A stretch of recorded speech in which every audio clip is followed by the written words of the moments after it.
Welcome to the UCC. The UCC is the Uniform Commercial Code. The Uniform Commercial Code applies to cases between merchants. That is what you need to know. There's a lot of gobbledygook I could use to make that sound more complicated than it is. The UCC is a statute adopted by every single state. That's what makes it uniform. And the Commercial Code is because it refers to contacts between merchants. What is a merchant? If you know what you're talking about, you're probably a merchant. Basically, if you are a company that specializes in this, or even you're like a person who specializes in this, contracts between you and another party that are commercially related, the UCC will generally apply. There are exceptions. Notably, the big one, service contracts, not covered. So, if you are, saying, hi, I will build your fence. That is a service contract. I will give you the lumber for your fence. That's a goods contract. What is a good? A good is anything that can be moved. Chair, that's a good. House, not a good. Unless it's a movable house, then it's a good. Land is the part that's not a good. Anything that can be moved is a good.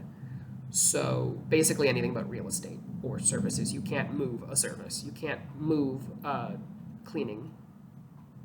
Like you can move a cleaning lady, but you also can't sell people. People aren't good. I mean, people are definitely goods, just not goods that you're legally allowed to own. So there's a fun fact for you.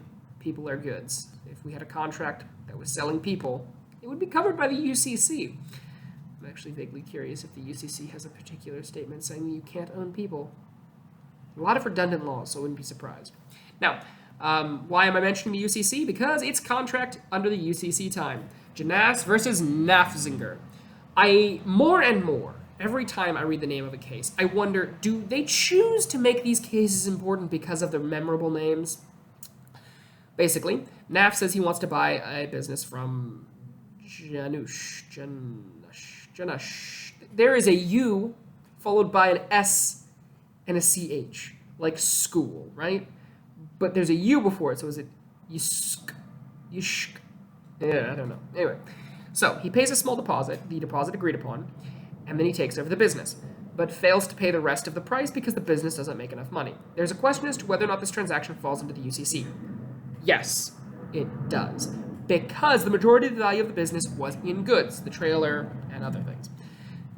If the majority of the value of the business was in the name. For example, say you're buying Coke. I know we all like to think that the value of Coke is the Coca-Cola secret formula. It's not. The replicability of the Coca-Cola secret formula is infinite. It has been replicated a lot. Problem is, Coke has a lot more value. The name Coke, that's real valuable. So if you're selling Coca-Cola, that might not be covered by the UCC. So, the contract was formed because the goods were taken possession of. Generally speaking, under the statute of frauds, you must have, if a value of goods is $500 or more, there must be some sort of writing.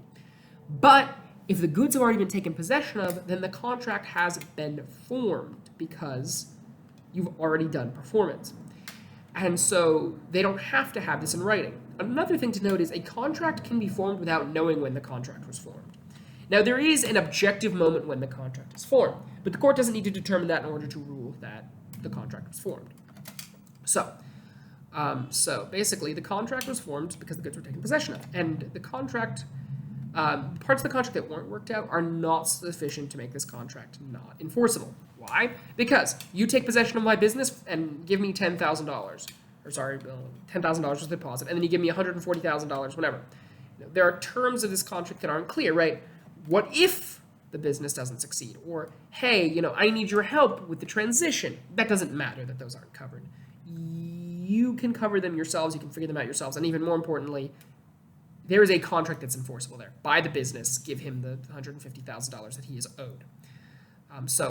Parties' conduct may indicate agreements to a term. So if you act as though there's a contract, there's probably a contract. A formal written document's anticipation does not preclude the enforcement of a specific preliminary promise. So just because, you're saying, hey, we'll formalize this all later, but then you fail to formalize it, that doesn't matter. Especially given that there is performance.